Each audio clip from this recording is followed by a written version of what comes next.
जहां एक तरफ पुलिस की टीम विद्या कॉलेज के लिए रवाना होती है, वहीं दूसरी तरफ विद्युत मेरी टाइम्स ऑफिस में जल्दी जल्दी पहुंचता है। खुराना अपने ऑफिस में बैठा हुआ है और टीवी देख रहा है, जिसमें दो नेताओं के बीच एंकर बहस करवा रहा है। तभी उसी वक्त खुराना की टेबल पर रखा हुआ लैंडलाइन फोन बजता है। खुराना जैसे ही रिसीवर उठाकर अपने कान में लगाता है, वैसे ही फोन कट जाता है। खुराना वापस अपनी कुर्सी पर बैठ जाता है कि तभी फोन दोबारा बजता है। हेलो, मेरी दिल्ली टाइम्स। खुराना फोन उठाते हुए बोलता है। खुराना सर, विद्या कॉलेज, बदरपुर बॉर्डर। फोन की दूसरी तरफ से एक शख्स की आवाज आती है। हाँ। खुराना उसकी आवाज को पहचानने की कोशिश करते हुए बोलता है। खुराना सर, यहां एक डेड बॉडी मिली है विद्या कॉलेज ग्राउंड में। फोन की दूसरी तरफ से आवाज आती है। अरे, राकेश बोल रहे हो क्या? खुराना उसकी आवाज को पहचानते ही बोलता है। हाँ सर, राकेश बोल रहा हूं, और सबसे पहले ये इन्फॉर्मेशन सिर्फ आपके अखबार को दे रहा हूं सर। मेरा पुराना पेमेंट। फोन की दूसरी तरफ से आवाज आती है। खुराना राकेश की बात पूरा होने से पहले ही फोन काट देता है और अपने टेबल पर रखी हुई कॉल बेल बजाता है और आवाज देता है, विद्युत। थोड़ी देर बाद विद्युत अंदर आता है। आपने बुलाया सर? विद्युत अंदर आते हुए पूछता है। खुराना कहता है, तुम फटाफट बदरपुर बॉर्डर जाओ। विद्या कॉलेज में एक डेड बॉडी मिली है और जल्दी निकलो, पता नहीं शहर में क्या चल रहा है। खुराना विद्युत को ऑर्डर देते हुए कहता है, ठीक है सर, हम अभी तुरंत निकलते हैं। इतना कहकर विद्युत टेबल पर पड़ी खुराना की कार की चाबी को धीरे से उठा लेता है और अपनी जेब में डाल लेता है।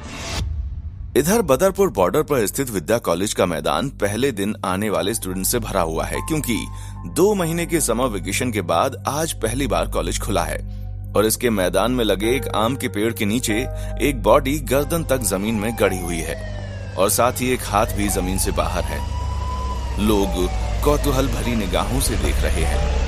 इधर दिल्ली पुलिस की गाड़ियां मौकाए वारदात पर दंदनाती हुई पहुंच जाती हैं और सिमरन और एसीपी पूरे दल बल के साथ उस आम के पेड़ के नीचे गड़ी डेड बॉडी के पास जाते हैं। एसीपी और सिमरन की आंखें फटी की फटी रह जाती हैं जब वो देखते हैं कि वो डेड बॉडी किसी और की नहीं बल्कि फारूक अली की है। सिमरन को यकीन नहीं होता और वो जोर से चिल्लाती हुई कहती है, ओहो, किलर ने तो इस बार इस फारूक को ही मार दिया। अब तो हम जिस शख्स के चलते केस को सॉल्व करने की कोशिश कर रहे थे वो ही नहीं रहा। इसके बाद सिमरन अपना पैर जमीन पर पटकती हुई गुस्से में यहां वहां देखने लगती है। एसीपी सिमरन की तरफ देखते हैं, लेकिन सिमरन अपने मन में सोचती है कि क्या बोलूं। उसके पास कोई जवाब नहीं था। थोड़ा पीछे खड़ा सब इंस्पेक्टर नवीन कांस्टेबल किशन लाल को देखकर मुस्कुराता है। किशन लाल भी नवीन की तरफ देखकर मंद मंद मुस्कुराता है और दोनों एक दूसरे की बात इशारों में समझ जाते हैं। मैंने कहा था ना किशन लाल, फारूक अली वो सीरियल किलर है ही नहीं, वो तो खुद एक मोहरा था उस सीरियल किलर का। नवीन धीमी आवाज में कहता है। हाँ वही तो, सिमरन मैडम की तो बैंड बजने वाली है आज, है ना साहब? किशन लाल धीरे से खिलखिलाते हुए बोलता है। नवीन किशन लाल की बात सुनकर सिर्फ मुस्कुराता है। तभी इधर विद्युत भी क्राइम साइट पर पहुंचता है और वो देखता है सामने से सिमरन आ रही है। सिमरन को अपनी गाड़ी की तरफ जाते हुए देख विद्युत सिमरन का आव भाव पहचान लेता है। गुस्से से लाल हुई पड़ी है मैडम आज, विद्युत खुद ही कहता है। सिमरन ने विद्युत की तरफ देखा तक नहीं था, इसी कारण विद्युत ने भी सिमरन से बात करना सही नहीं समझा। वो सीधे नवीन के पास जाता है और उसकी तरफ बड़े ही अजीब तरीके से देखने लगता है। नवीन विद्युत को ऐसे देखकर कहता है, खुद जाकर देख लो, 420 वोल्ट का करंट ना लगे तो कहना, और हाँ, सिमरन मैडम के पास भूल से भी मत जाना, आज उनका माथा ठनका हुआ है। ऐसा ही नवीन की बात सुनकर विद्युत सिर घुमाकर अपनी बाईं तरफ देखता है तो पाता है कि सिमरन अपनी जीप में बैठे किसी हारे हुए खिलाड़ी की तरह किसी सोच में डूबी हुई है। विद्युत अपना कैमरा लेके आम के पेड़ के नीचे जाता है और फारूक अली को जमीन में गढ़ा हुआ देखकर अपने मन में सोचता है, आखिर कौन है ये किलर और क्या चाहता है? Why are you doing this to me? विद्युत फारूक अली की बॉडी के चारों तरफ का मुआयना करता है और अलग अलग एंगल से फोटो खींचने लगता है और उस दौरान भी उसके मन में न जाने कितने ही सवाल दौड़ रहे थे। एसीपी एसआई नवीन के पास जाते हैं। एसीपी को अपने पास आता देख नवीन अटेंटिव हो जाता है। You take care of crime site, गवाहों के बयान और एक भी सबूत मिस नहीं होना चाहिए। एसीपी नवीन को देखकर कहता है, यस सर। नवीन हाँ में सिर हिलाते हुए कहता है। इसके बाद सिमरन और एसीपी किसी हारी हुई टीम की तरह वहां से निकलकर पुलिस स्टेशन के लिए वापस जाते हैं। कांस्टेबल्स क्राइम साइट के आसपास बैरिकेड लगाने की तैयारी करने लगते हैं। नवीन और कांस्टेबल किशन लाल आगे जाते हैं जहां विद्युत फोटो क्लिक कर रहा था। इधर थोड़ी दूरी पर फोरेंसिक एक्सपर्ट डेविड सावधानी से डेड बॉडी पर अपने ब्रश और क्लिप से बॉडी पर लगे हुए डस्ट पार्टिकल, सूखा हुआ ब्लड और बाकी चीजों को इकट्ठा कर रहा था। नवीन को अपने पास आता हुआ देखकर विद्युत एक स्माइल देता है और कहता है, खुश तो बहुत हो गया आज तुम नवीन। विद्युत की बात का नवीन कुछ भी जवाब नहीं देता। उसे ऐसे देखकर विद्युत फिर से वही सवाल पूछता है और फिर वो उस आम के पेड़ की भी तस्वीरें खींचने लगता है जिसके पास फारूक को गाड़ा गया था। तुम्हें पता है विद्युत, फारूक अली की किस्मत अच्छी भी थी और बुरी भी। अच्छी इसलिए क्योंकि वो सीरियल किलर के लांछन से बच गया और बुरी इसलिए क्योंकि वो अपनी जिंदगी भी गंवा बैठा असली सीरियल किलर के हाथों। नवीन बहुत देर तक चुप रहने के बाद कहता है। विद्युत नवीन की तरफ देखता है और कहता है, सही कहा तुमने, बुरी किस्मत की वजह से जिंदगी गंवा बैठा, अब क्या कर सकते हैं। इतना कहकर विद्युत फिर से उस कॉलेज कैंपस को निहारने लगता है और विद्युत के ऊपर एक सुकून का भाव आ जाता है। विद्युत को ऐसे खोया हुआ देखकर नवीन पूछता है, क्या देख रहे हो? देख रहा हूं अपना 20 साल पुराना स्कूल जहां हम कभी पढ़ा करते थे, विद्युत कहता है और आगे बढ़ने लगता है। नवीन भी उसके साथ चलने लगता है। अच्छा, तो ये है जहां आपने बचपन में पढ़ाई की थी? नवीन पूछता है। उस समय इसका नाम अलग था और बिल्डिंग भी छोटी सी थी।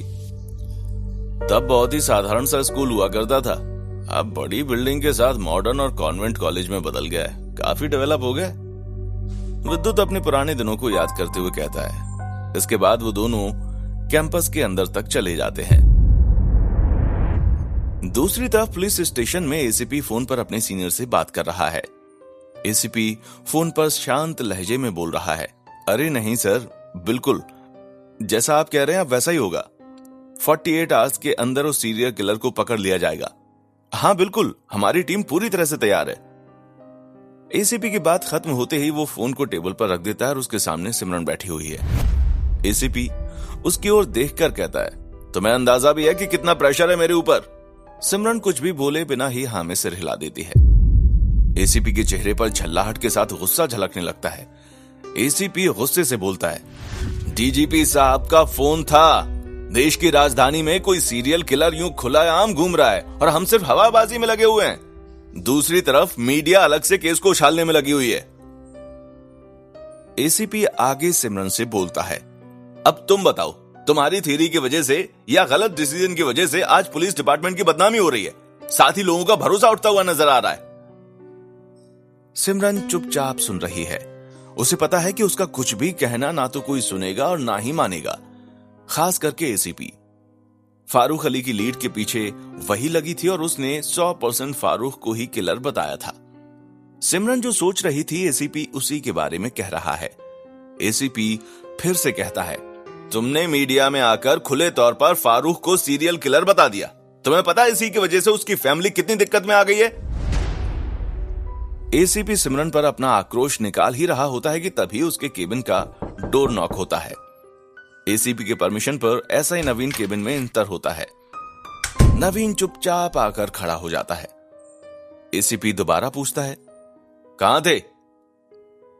नवीन दबी आवाज में कहता है, सर मुन्नी के केस के सिलसिले में गया था, एक विंटेज कार के बारे में पता चला था, मुझे लगा शायद कोई लीड मिल जाए। नवीन की बात पर एसीपी पूछता है, तो कुछ पता चला या तुम भी फारूक अली की फेक लीड की तरह ही विंटेज कार वाली कहानी में फंसे हुए हो? नवीन शांत भाव से बोलता है, सर पता तो चला है, जिस कार से मुन्नी को शाम बुलाया गया था ये विंटेज कार वही है, पर कार अभी भी गायब है। मैंने अपने इन्फॉर्मर से कह दिया है कि वो अपनी नजर बनाए रखे। एसीपी का गुस्सा थोड़ा शांत होता है। गुड, मैंने ऊपर 48 घंटे में केस सॉल्व करने की बात कह दी है, इसीलिए जल्दी से जल्दी पता लगाओ। एसीपी आगे कहता है, अभी तक तुम दोनों गलत दिशा में इन्वेस्टिगेट कर रहे थे। एसीपी की बात पूरी होने से पहले ही सिमरन अपनी गलती स्वीकार करते हुए कहती है, सर, पर कहीं ना कहीं इसमें मैं ही फेलियर हूं। पूरे केस को जिस दिशा में मैं लेकर जा रही थी उसकी पूरी जिम्मेदारी मेरी ही है। नवीन तो केवल मुझे फॉलो कर रहा था। नवीन सिमरन की बात सुनकर सोचने लगता है कि चलो, सिमरन मैडम ने रॉन्ग इन्वेस्टिगेशन की पूरी जिम्मेदारी ले ली। अच्छा हुआ, कम से कम केस से अचानक हटाया तो नहीं जाएगा। नवीन सोच ही रहा था कि सिमरन की बात खत्म होते ही एसीपी बोलता है, अब जो हुआ उसे छोड़ो, पर हाँ, इस केस के गलत इन्वेस्टिगेशन की वजह से फारूक अली का नाम जरूर बदनाम हो गया है और इसके लिए पुलिस डिपार्टमेंट की तरफ से उसकी फैमिली से माफी तो मांगनी चाहिए। एसीपी की बात सुनकर सिमरन और नवीन दोनों ही हाँ में सिर हिलाते हैं। एसीपी आगे बोलता है, तो सिमरन, तुम फारूक की फैमिली से मिलकर उनसे माफी मांग लो। सिमरन ये सुनकर हैरान रह जाती है। सिमरन धीमी आवाज में पूछती है, पर सर, ये ठीक रहेगा? मतलब मैं इस केस की मेन इन्वेस्टिगेटिंग ऑफिसर हूं, मेरा यूं जाकर माफी मांगना?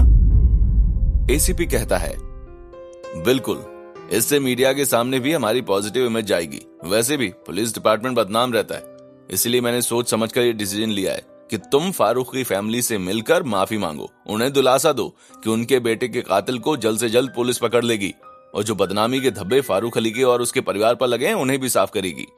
फिर नवीन की ओर देखकर एसीपी बोलता है, एक काम करो, फिर से तुम क्राइम सीन पर जाकर देखो, शायद कोई क्लू मिल जाए। सिमरन और नवीन दोनों हाँ में सिर हिला देते हैं क्योंकि दोनों के पास कोई भी ऑप्शन नहीं था ना कहने का।